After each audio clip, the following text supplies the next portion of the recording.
말씀을 살펴간 우리 모두에게 성령의 감화 감동하심을 허락하셔서 주의 말씀을 하나님께서 말씀하신 그대로 가슴에 고스란히 받아들이는 우리 모두가 되도록 허락해 주시옵소서. 오직 성령께서만 이 시간 우리 모두에게 충만하게 역사하시기를 기대하오며 예수님 이름으로 기도합니다. 아멘. 2017년 참빛교회 회개년도가 마지막 마무리되어지는 마지막 주간입니다. 모든 것이 마무리될 때마다 참 많은 것을 좀 생각하게 됩니다. 근데 마침 또 오늘 말씀이 한 사람의 인생이 마감되는 그 이야기와 오늘 또 연결되어집니다. 우리 먼저 사랑하는 성도님에게 그렇게 서로에게 응원했으면 좋겠습니다. 잘 마감하시기 바랍니다. 네, 일을 벌였으면 마감하는 것도 참 중요하죠. 잘 마감해야 됩니다. 근데 마감하면서 한 가지 더 해야 됩니다. 우리 또 다른 분에게 말씀 좀 합시다. 잘 또한 이어주시기 바랍니다. 나로서 끝내는 것만 있는 게 아니라 그 다음 이어주는 것도 중요합니다. 오늘 그러한 내용을 우리 여기 창세기 25장에서 보실 겁니다. 여러분 창세기 25장에 아브라함의 두 번째 정식 아내 이름이 나옵니다. 그두라라는 이름이 나옵니다. 후처라고 되어 있죠. 후처는 첩 아닙니다. 사라가 죽고 난 다음에 정식 두 번째 재혼을 한 겁니다. 재혼을 해서 아내를 맞았는데요. 여러분 그두라하고 그 아브라함과 결혼 생활이 한 35년 정도 돼 보여요. 충분히 35년 정도. 근데 35년 정도 내에요. 자녀가 6명이 태어나요.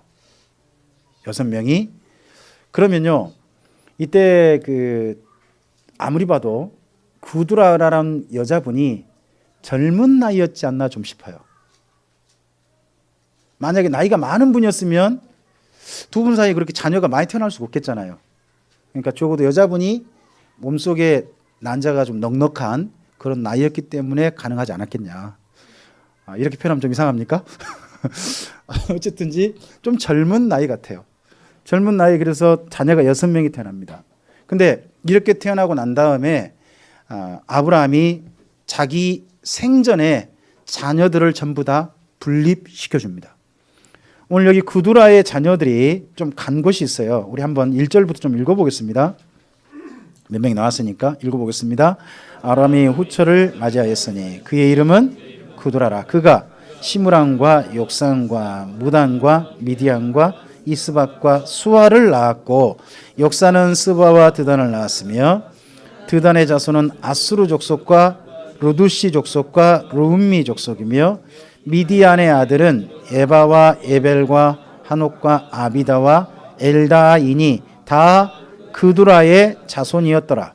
아브라함이 이삭에게 자기의 모든 소유를 주었고 자기 서자들에게도 재산을 주어 자기 생전에 그들로 하여금 자기 아들 이삭을 떠나 동방 곧 동쪽 땅으로 가게 하였더라.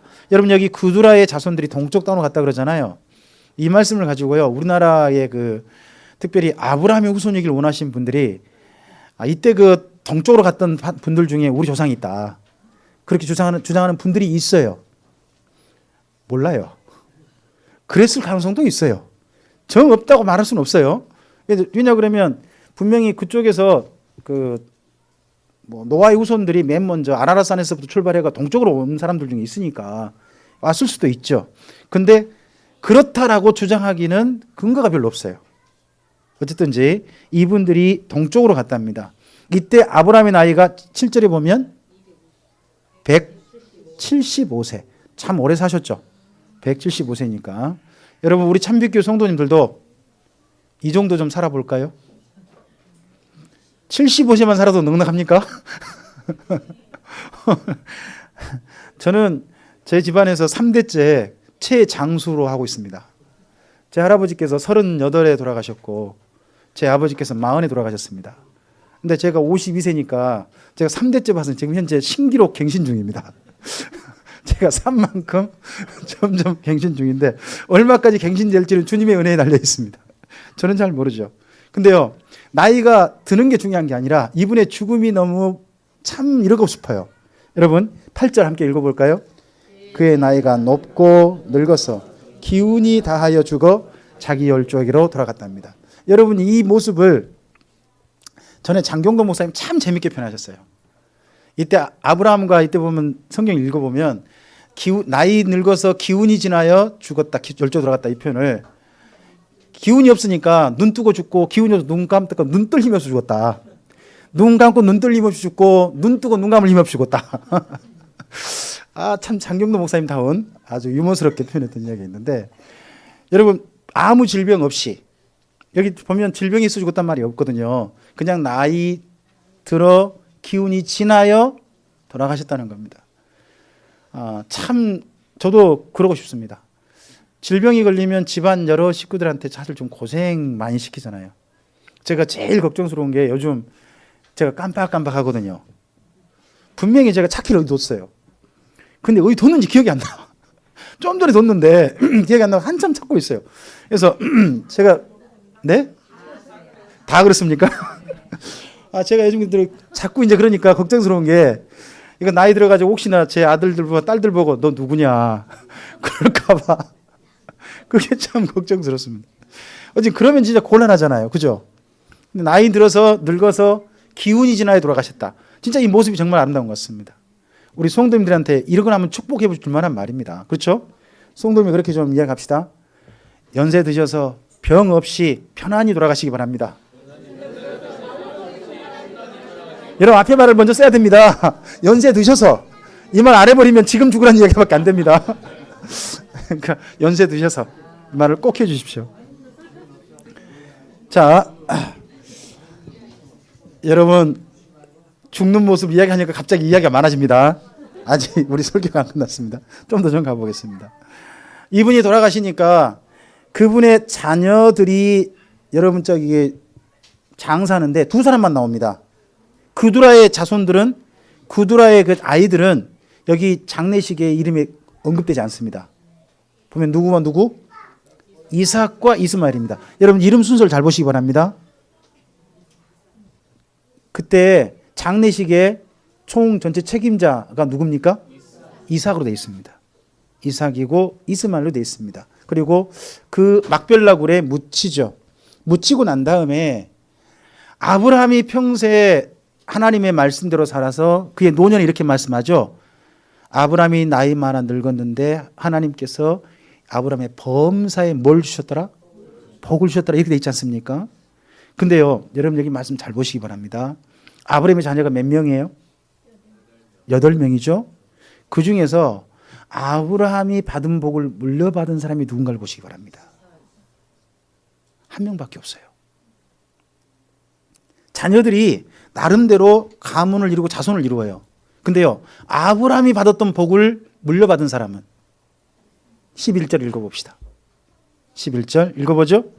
아브라함이 죽은 후에 하나님이 그의 아들 이삭에게 복을 주셨고 이삭은 브엘라엘 로이 근처에 거주하였더랍니다.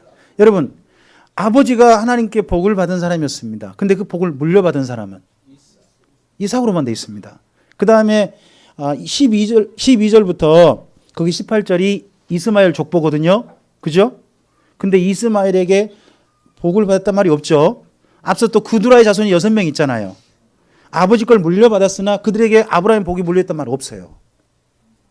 여러분 그러면 여러분 조금 우리가 좀 이런 이야기를 제가 제기해서 여러분이 혼란스러울 수 있습니다만은 좀 생각해 봅시다. 아브라함의 자녀가 총 몇 명? 8명인데 아버지가 받은 복을 물려받은 사람은 몇 명? 여러분 이 복이 뭐예요? 이 복이 하나님을 경외한다는 바라크란 단어란 말이에요. 8명이라는 자녀를 뒀어요. 그두라의 후손도 있었죠. 6명. 이스마엘도 있잖아요. 이스마엘은 또 아들 12명이나 둬요. 그죠?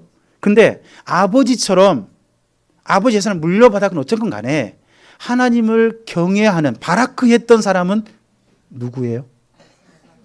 몇 명? 한 명밖에 없어요. 8명 중에 아버지의 진짜 신앙을 물려받은 사람은 한 명 있다는 거예요. 누구도 어려워요, 자식은. 여러분, 자식 문제는 제가 성경 읽어보면서 느끼는 건데요. 진짜 그 사람 하나님 앞에 진짜 좋은 사람이에요. 근데 자식도 좋다는 보장이 안 돼요. 또 한 가지 또 봅시다. 여러분 여기 세 명의 자녀가 각각 이름의 특징이 있거든요. 자 보세요. 자 거기 그두라의 후손들은 이렇게 말을 해요. 4절 끝에 봐보세요. 누구의 자손으로 돼 있죠? 4절 끝에 보면 그두라의 자손이죠. 누구의 자손으로 돼 있지 않죠? 아브라함의 자손을 하지 않아요. 그죠? 그리고 그 다음에 이스마엘 있죠. 12절부터 이스마엘이거든요. 이스마엘도 봐보세요. 이스마엘이 17절 죽었어요. 17절 읽어보실까요? 이스마엘의 향년이 137세에 기우지나여 죽어 누구에게 돌아갔어요? 자기 백성이 누구예요? 아브라함이 아니에요. 여기 이스마엘이 자기 후손의 첫 번째가 된 거예요. 따로 독립해버린 거예요. 독립해버린 거예요. 그러면 아버지 걸 물려받는 사람은 누구란 이야기예요? 그러니까 이삭의 족보에 특별하게 이야기를 해요. 여러분 거기 19절 20절 봐보세요. 19절만 봐보실래요? 아브라함의 아들 이삭의 족보는 이러하니라. 그 다음 뭐라고 합니까? 아브라함이 이삭을 낳았고. 여러분 이 표현이 일부러 들어가 있어요. 여러분 우리 자녀가 지금 현재 우리가 기른 자녀가요. 우리의 신앙을 제대로 물려받는다는 것은요. 어마어마한 거예요. 누구도 쉽지 않은 거? 아브라함도 쉽지 않았던 거예요. 그래도 아브라함은 적어도 한 명은 제대로 물려줬다는 거죠. 여러분 그렇다면 우리가 기른 자녀가 우리의 신앙을 한 명이라도 제대로 물려받았으면 그 사람은 누구만큼은 한 거죠? 아브라함도 8대 1밖에 안 되잖아요. 그죠? 자녀를 정말 기른다는 건요. 하나님이 정말 기대하시는 것이고 신앙이 잘 물려주는 것은 정말 아름다운 것인데 쉽지는 않더라는 거예요. 근데요. 그 신앙이 물려진 이삭에게 방금 우리가 보셨지 않습니까? 11절에 하나님께서 그 아들 이삭에게 뭘 주셨다? 복을 주셨다. 삶의 여러 가지 조건이 많은 필요한 걸 채웠단 말이 아닙니다. 그의 삶 속에서 하나님을 경외했다. 무릎을 꿇었다 하나님께. 이게 물려졌다는 겁니다. 여러분 이것이 물려줄 자식이 있다면 여러분 성공한 겁니다. 여러분이 하나님 앞에 무릎 꿇은 이 삶이 하나님 앞에 또 사람들 앞에 우리가 그렇게 말합시다. 이게 제 복입니다. 오늘 우리가 하나님 앞에 무릎 꿇고 그분을 경외하고 있다면 그게 바로 복이라는 겁니다. 여러분 그래서 다르게 말해 볼까요? 지금 현재 저와 여러분 이 시간 하나님을 진실하게 사랑하는 마음으로 이 예배 자리에 예배 구경꾼이 아니라 하나님을 경외하는 자로 이 예배하는 자로 이 자리에 있다면 저와 여러분 지금 현재 우리 자신이 복 있는 사람입니다. 그 복이란 말이 여기 바라크란 단어입니다. 이 복이 우리를 통해서 우리에게 낳은 우리를 통해 이 땅에 태어난 사랑하는 자녀에게 물려줄 수 있기를 바랍니다. 그 사람이 바로 여기 이삭입니다. 아브라함 이후 오늘 제목이 이렇습니다. 제가 주보의 제목을 일부러 그렇게 넣었습니다. 아브라함 이후. 아브라함 너무 잘했죠. 여러분 이 자리에 계신 참빛교회 성도 여러분, 여러분 중에 제가 삶을 지켜보면 존경 받지 못할 분이 한 분도 없어요. 여러분의 삶이 너무 아름다워요. 다 한 분 한 분이 너무 진실하고 최선을 다해 살고 있어요. 여러분 있는 자리에서. 근데 그 삶 속에 여러분이 하나님을 경외하는 그 삶이 여러분을 통해서 자녀들에게 잘 물려진다면 아브라함의 이유가 되는 것처럼 여러분의 이유가 될 줄로 믿습니다. 이게 바로 족보입니다. 족보. 여러분 저는 가끔씩 그런 생각해 봅니다. 우리가 주님 앞에 가면 우리의 지난 모든 삶이 기록된 책이 있다고 말을 합니다. 그 책을 가리켜서 생명책 그렇게 말하지 않습니까? 생명책. 근데 거기에 뭐가 기록되어 있다고요? 지난 모든 삶이 기록되어 있답니다. 근데요, 창세기를 읽어보면 그렇습니다. 창세기에서 지금 여기까지 여러분 거기 19절 이전까지 누구의 족보입니까? 여기 지금 25장 11절까지 누구의 족보예요? 아브라함의 족보예요. 아브라함의 족보가 어떻게 마무리됩니까? 아브라함의 족보 끝은 맨 끝은 그가 죽고 난 다음에 그의 복이 누구한테 물려졌더라? 이삭에게 물려졌더라로 그의 족보가 끝나고 있습니다. 여러분 우리의 족보가 우리 인생의 족보가 주님 앞에 기록될 때 그렇게 기록되지 하지 않겠습니까? 우리만 복받다가 아니라 우리 복이 누구한테? 물려졌더라. 이렇게 아브라함 이야기가 그의 살았던 삶이 기록되고 있습니다. 그리고 난 다음에 19절부터 드디어 이삭의 족보, 이삭이 그냥 결혼 누구 했고 자녀 몇 명 이게 아니라 이삭의 삶이 기록되고 있습니다. 저는 하나님 앞에 가보면 우리의 생명책이란 어떻게 보면 우리의 족보라고 생각합니다. 창세기 말씀하는 족보, 우리 지나온 삶이 기록된 그 족보, 그것이 저와 여러분에도 있을 것이고 그걸 물려받을 사람이 저는 있을 거라고 생각합니다. 우리 사랑하는 성도님에게 한번 그렇게 서로에게 축복합시다. 신앙의 명문의 족보를 만들어 보시기 바랍니다. 여러분, 이런 아브라함 같은 족보 한번 여러분의 생애를 통해서 하나님 앞에 기록되시길 바랍니다. 그렇게 잘 물려졌으면 좋겠습니다. 그리고 드디어 이삭이 출발합니다. 그 19절부터입니다. 근데 이삭이 출발할 때 결혼부터 이야기하죠. 40세에 결혼했다. 리브가를 아내로 맞이했다 했는데 저는 21절이 이삭이란 분이 어떤 분인가가 보입니다. 21절 한번 읽어볼까요? 이삭이 그의 아내가 임신하지 못하므로 그를 위하여 여호와께 간구하매 여호와께서 그의 간구를 들으셨으므로 그의 아내 리브가가 임신하였답니다. 이때 임신할 때 나이가 59세였던 모양입니다. 이삭이. 그래서 아이 낳을 때는 60세로 돼 있어요. 60세 정도로 돼 있습니다. 그러면 결혼해서 몇 년 정도? 한 20년 정도 애가 없었던 거예요. 여러분, 그런데 누구는 마음이 편해요? 이삭은 편해요. 아버지가 몇 살에 자기를 낳았어요? 100세잖아요. 그럼 자기는 아직도 기회가 엄청 많잖아요. 근데 자기는 마음이 편해. 근데 누가 마음이 지금 힘들어요? 리브가가 힘들었던 모양이에요. 그러니까 리브가가 너무 자식이 없다는 것 때문에 힘들어하니까 누가 기도해요? 이삭이. 누구를 위해서? 자기 자식 달라고 기도한 게 아니라 누가 너무 힘들어하니까. 와이프가, 자기 아내가 너무 힘들어한다고 아내를 위해서 기도하는 사람이 누구? 여러분, 이런 남편 만나시기 바랍니다. 여러분, 참 멋진 남편 아닙니까? 저는 그래서 성경 읽어보다가 애정 충만한 사람이 전 이삭이라고 봅니다. 성경 읽어보면 아내에 대한 태도가 몇 개 보이는데요. 진짜 그 우리나라 말에 그런 거 있지 않습니까? 애처가. 저는 애처가라 할 만한 사람이 여기 이삭이라고 봅니다.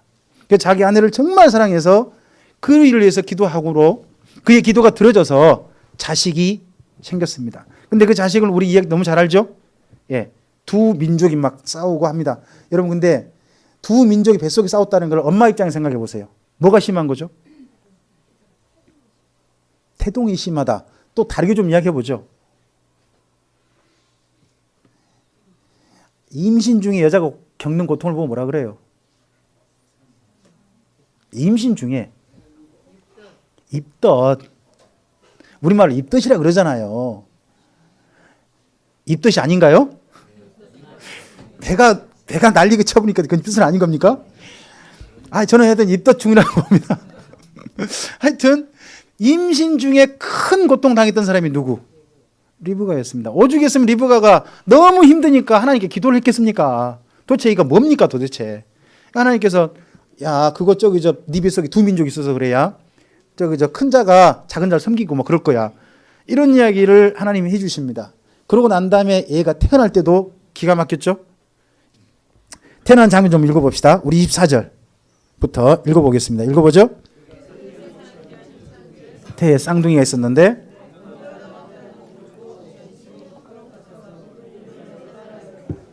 후에 나온 아우는 손으로 에서의 발꿈치를 잡았으므로 이름을 야곱이라 하였으며 리브가가 그들을 낳을 때에 이삭이 60세였답니다. 자, 두 아이가 태어났는데요. 쌍둥이였죠. 근데 이게 보니까 아무래도 일란성 아니죠. 일란성 아니죠. 일란성이면 두 모습이 비슷해야 되잖아요. 근데 모습이 전혀 달라요. 그렇죠? 그래서 첫째 나오는 애는 어떻게 나와요? 온몸에 털을 뒤집어 쓰고 나왔답니다. 여러분, 머리가 까마니만 봐도 재밌죠? 태어날 때 머리가 아주 까맣게 태어나는 애 보면 그러잖아요. 근데 얘는 온몸이 털이 그냥 붉은 털로 가득히 태어났답니다. 오죽했으면 이름도 에서라고 지었습니다. 에서란 뜻이 붉다. 그랬든지 이 애가요, 평생 뭐만 좋아해요? 무슨 색을 좋아할게요, 주로? 색깔도 붉은색을 좋아해요. 근데 먹는 것도 어느 색으로 주로 먹어요? 빨간 거. 얘는 붉은 걸 주로 먹어요. 붉은 걸 되게 좋아해요. 여러분도 나름 보면 선호하는 색깔이 있어요. 그러지 않으세요? 저도 선호하는 색깔이 있어요. 저는요, 종목색약이에요. 그러다 보니까 녹색하고 빨간색 경계 있잖아요. 경계 색상에 있는 색깔을 구별을 진짜 하기 힘들어요. 그러니까 저는 녹색하고 빨간색을 함께 놓고 절대 뭐 만들지 않아요, 자료를. 저는 확실한 거 써요. 노란 거, 파란 거. 이제 이런 건 딱 되죠. 까만 거, 흑한 거. 주로 이렇게 해가지고 저는 딱 대비를 해요. 제가 좋아하는 색깔이죠. 그리고 나가서 보면 저도 녹색 좋아합니다. 녹색 좋아합니다만은 빨간색을 별로 안 좋아합니다. 빨간색 구분이 참 많이 힘들어요. 저는 그래서 갈색 계통 있지 않습니까? 그런 계통. 물론 옷 입는 건 저는 상관없습니다. 옷 입는 건 상관없는데 제 개인적으로 눈에 보이는 색깔은 녹색 계통이나 파란색 계통을 좋아하는 것 같아요. 제가 색깔 구분이 힘드니까 조금 그래 보이는 게 좀 있습니다. 이 여기도 그런 거죠. 근데 둘째는요. 여러분 보통 쌍둥이 태어난 집 혹시 있으신 집 있으세요? 쌍둥이. 거기 태어났네요. 얼마 전에 우리 항집사님 때 그러고 보니까 손녀들이 그렇게 태어났네. 거기 혹시 발목 잡고 태어나던가요? 둘째 애가? 제왕절개구나. 발목이 잡혀 태어났나요? 제왕절개구나 그러고 보니까. 보통 근데 제가 쌍둥이 태어난 집 저 이야기 들어보니까 그 전에 들어보니까 간격이 있대요. 그러신가요? 그러구나. 또 저기 또 쌍둥이구나. 네. 거기 또 둘째 태어날 때 어떻게 발목 잡고 태어나던가요? 간격이 얼마나 키가 좀 있었나요? 혹시 기억나세요? 2분이던가요? 제가 보통 5분으로 들었는데 2분이군요. 오, 그렇구나. 이게 조금 텀을 줘야 아기 낳는 산모가 몸을 좀 추스려가 그 다음에 아기를 낳는데요. 근데 얘는 어떻게 태어났어요? 그럼 산모가 어떻게 됐을까요? 저는 이때 상황이 이건 그냥 우리가 성경 읽으니까 그러지 그 엄마 입장으로 돌아가 보면 더더구나 이게 둘째 난 것도 아니고 초산이죠. 초산 겪어보신 분 아시죠? 얼마나 힘든지. 근데 초산을 또 쌍둥이 낳았다고. 쌍둥이 낳는데 또 쌍둥이 둘째가 어떻게 되나요? 그럼 이걸 지켜보는 이삭이 어땠을까요? 자기 아내가 이런 모습 지켜보는 이삭이. 그래서 그런지요. 여러분 60세에 애를 낳고 난 다음에 그 다음에 애가 없죠. 아버지는 100세 때 애 낳고 그 다음에 또 그 후에도 6명 더 태어나잖아요. 그러면 분명히 충분히 이삭이 그 이후에 자녀를 여러 명 낳을 수 있지 않겠습니까? 근데 그 다음에 자녀가 있나요, 없나요? 제가 그래서 제 생각에 하는 게 정말 죄송한데 제 생각에 가족 계획한 집 같은 게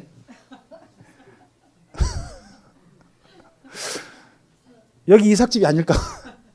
아내가 애를 낳으면 더 힘들까 봐 더 이상 고통 주는 게 싫어서 그랬는지 그 다음에 애가 없어요. 이상하게도. 아니면 이때 애가 너무 둘이 태어나다 보니까 혹시나 이때 자궁이 상했을지도 모르죠. 둘이 그렇게 태어나 버리니까 엄마가 어떻게 될지 모르지만 둘이 그렇게 태어난 거예요. 이렇게 정말 좀 특이한 상황 속에서 거의 리브가 생명을 잃을 뻔하면서 태어난 아이가 2명입니다. 이 집에 태어났는데 두 아이가 장성을 해요. 장성했을 때 모습 오늘 함께 읽으셨습니다. 우리 27절 28절 다시 한번 읽어보겠습니다. 읽어보죠.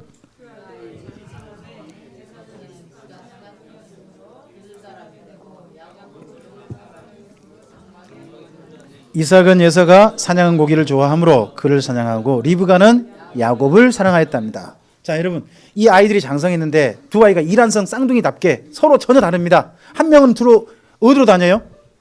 밖으로 나갑니다. 한 명은요 방한퉁수입니다. 여러분 방한퉁수가 아닙니다.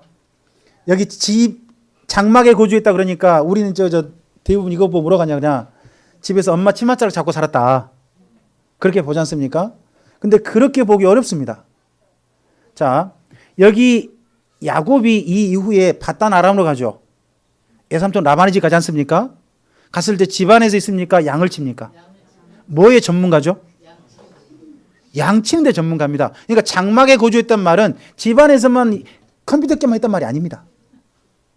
집안에서 가만히 있단 말이 아니라 집 안에서 하는 일에 있다는 겁니다. 근데 집 안에서 하는 일은 그 당시에 여기 가나안 땅에서 누가 있을까요?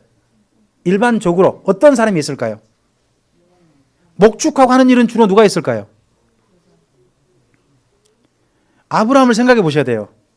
아브라함과 조카 롯을 생각해 보세요. 두 사람이 양을 친가요? 아니면 종들이 쳤나요? 그러면 가나안 땅에서는 양 치는 일을 누가 해요? 그 일을 누가 좋아해요? 야곱이 좋아해요. 그리고 에서는요, 밖에 나가 사냥을 해요. 사냥을 더 잘했대요. 여러분, 맨 처음 짐승 사냥하죠. 근데 나이 들면 무슨 사냥할까요? 사람을 사냥합니다. 여러분, 사람 사냥을 잘하면 뭐가 될 수 있을까요? 그 당시 족장, 왕이 될 수 있습니다. 여러분, 그러면 어릴 때 싹수가 보이죠? 한 명은 나중에 커서 뭐가 될 놈? 놈은 누구?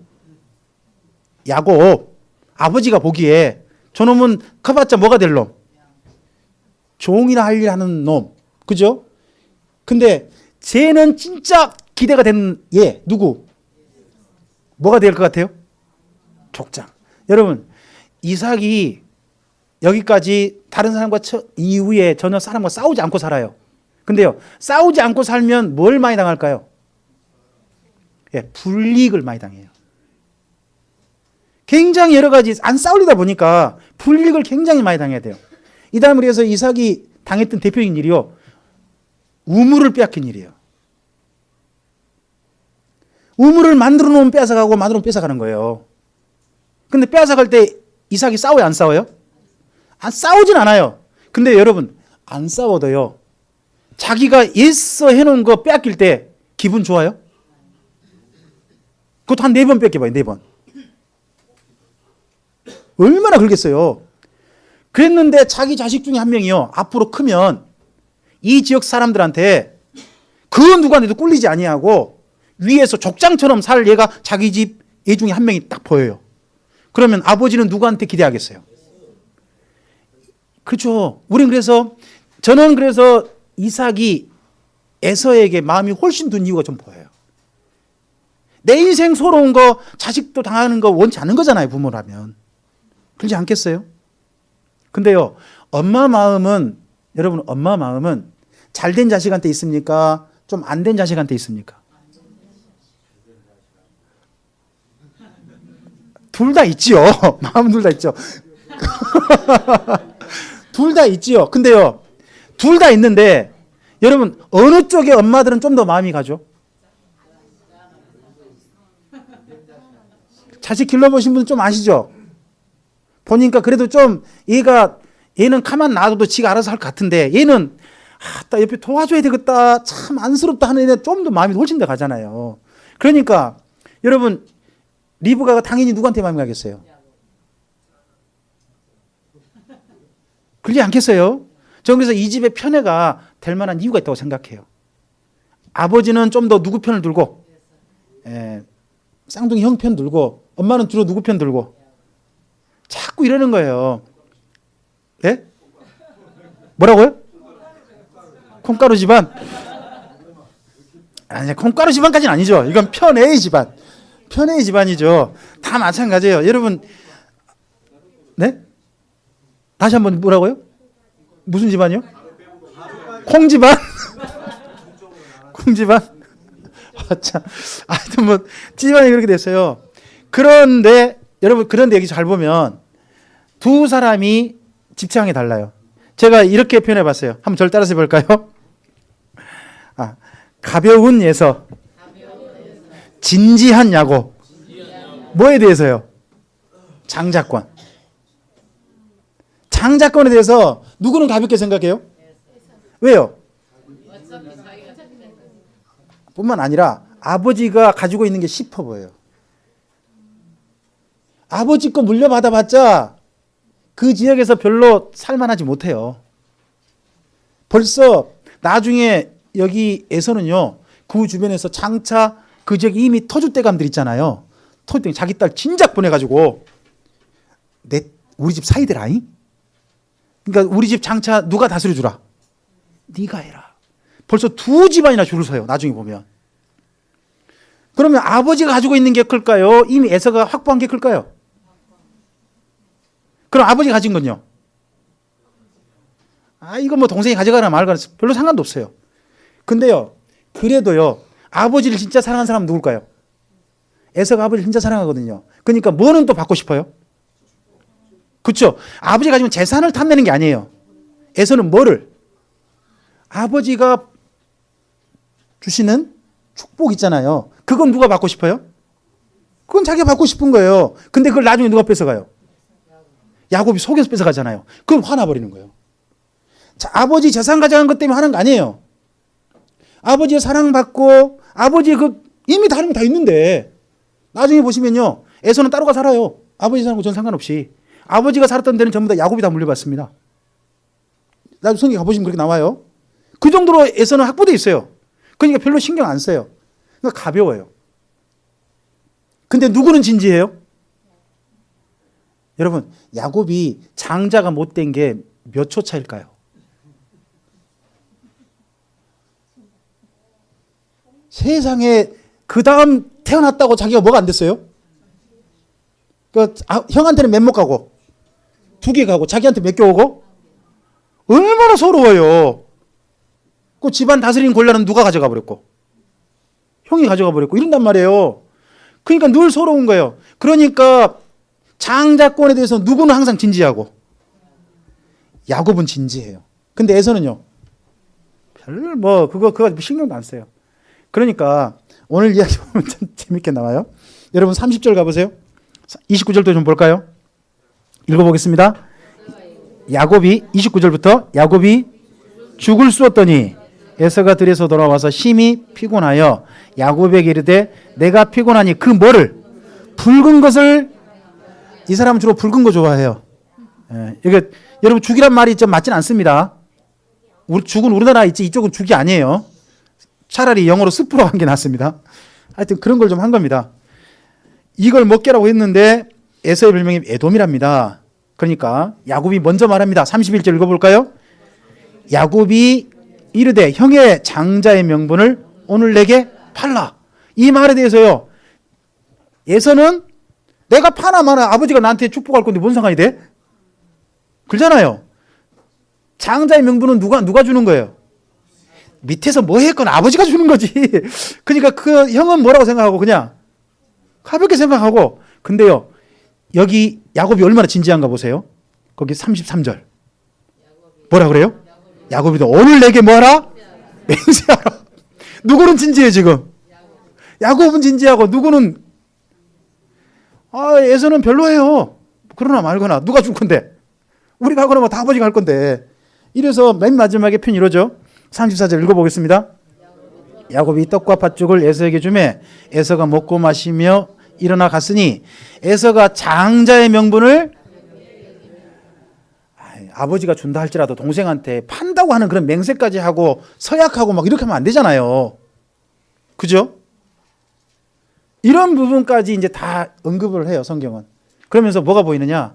여러분, 이렇게 보면 야곱이 좀 더 잘했다는 겁니까? 그 말 아닙니다. 두 사람의 성적 차이를 보여주는 겁니다.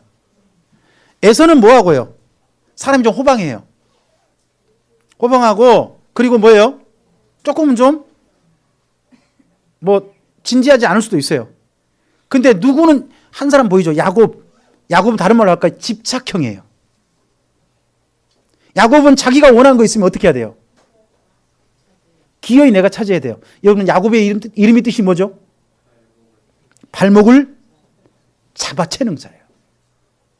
기어이 내 손에 쥐어 들어와야 이 사람은 속이 후련한 사람이에요. 자기가 조금 차이 때문에 자기 못 가졌던 거 갖고 싶어 해요. 여러분, 이런 야곱이 이해는 되시죠? 이 두 아이의 책임이, 길러가는 책임이 누구에게 있습니까? 두 아이 지금 성격이 나타났습니다. 이 두 아이를 바르게 키워가는 책임이 누구에게 달려 있습니까? 이삭과 리브가입니다. 여러분, 우리가 이삭과 리브가 집안을 보면요, 아버지께 정말 효도하는 집안입니다. 아브라함에게. 근데 한편 보셔야 됩니다. 그런 이삭과 리브가도요, 사람입니다. 사람은 약점과 단점이 있습니다. 이 집안의 자녀 교육을 잘 보시기 바랍니다. 과연 자녀 교육을 이렇게 해야 되겠는가? 또 한번 보셔야 됩니다. 우리가 성경 이야기 읽어보면서요, 모든 게 다 모범이다 생각하시면 안 됩니다. 성경에 있는 사실 그대로 기록한 겁니다. 그러면서 오늘 우리에게 그대로 보게 하는 겁니다. 과연 우리는 어떻게 하고 있는가? 자, 오늘 이런 말씀을 통해서 다시 한번 우리의 삶이 주님 안에서 우리 자신을 봤으면 좋겠습니다. 우리는 무엇을 물려받았습니까? 아브라함의 복을 물려받은 이삭이 있습니다. 다르게 또 생각해 봅시다. 우리가 받은 이 하나님을 경외하는 삶을 누구에게 물려주실 겁니까? 그걸 잘 한번 살펴보시고 생각해 보시기 바랍니다. 그리고 자식 교육에 가는 모습이 오늘 여기 이삭의 집안을 통해서 보입니다. 야곱하고 에서에 대한 태도, 이걸 통해서 우리는 자녀들한테 그들의 특성과 그들의 마음을 어떻게 이해하고 있고 그들에게 무엇을 가르치고 있는지 우리 자신을 살펴보시기를 바랍니다. 그러면서 제가 한 가지는 꼭 부탁드리고 싶습니다. 우리 옆에 계신 성도님한테, 우리 서로에게, 또 자기 자신에게 정말 부탁합시다. 자녀 교육은 꼭 성공합시다. 우리가 다른 것 말고 이 속에서 보입니다. 자녀 교육은 꼭 성공하자는 겁니다. 이런 부분들을 잘 살피셔서 저와 여러분의 삶이 주님 안에서 복된 믿음의 계보를 이루는, 족보를 이루는 하나님의 거룩한 백성의 삶을 이루시기를 주님의 이름으로 축복합니다. 기도하시겠습니다. 주님 감사합니다. 오늘 함께 아브라함 이후의 삶을 보았습니다. 아브라함이 죽고서 끝나는 게 아니라 아브라함의 후손이 8명이지만 그 가운데서 아브라함의 복을 물려받은 가정은 이삭 가정 한 가정인 것을 봅니다. 그러다가 그렇게 복을 물려받은 이삭의 가정이라 할지라도 자녀 교육의 부분에 있어서는 꼭 우리 보기에 좋은 모습만 보이지 않고 있음을 봅니다. 우리도 마찬가지인 걸 고백합니다. 하나님 안에서 우리에게 주어진 장점도 있지만 또한 단점도 우리에게 있음을 우리가 인정하고 제대로 인식할 수 있도록 도와주시옵소서. 그리고 무엇보다도 아브라함 이후에 그래도 이삭에게 복이 물려졌던 것처럼 우리의 삶 또한 우리 이후에 누군가에게, 우리 특별히 사랑하는 자녀에게 이 하나님의 복을 물려줄 수 있는 우리 모두가 되게 하옵소서. 그리고 보다 사랑하는 사람들을 우리 품에 품어서 기르고 있을 때에 그들을 잘 양육할 수 있는, 그들을 보다 하나님의 사람을, 하나님을 경외하는 사람으로 양육할 수 있는 우리가 되도록, 우리의 기회를 살리도록 하나님 도우심을 허락해 주시옵소서. 부탁드리오며 예수님 이름으로 기도합니다.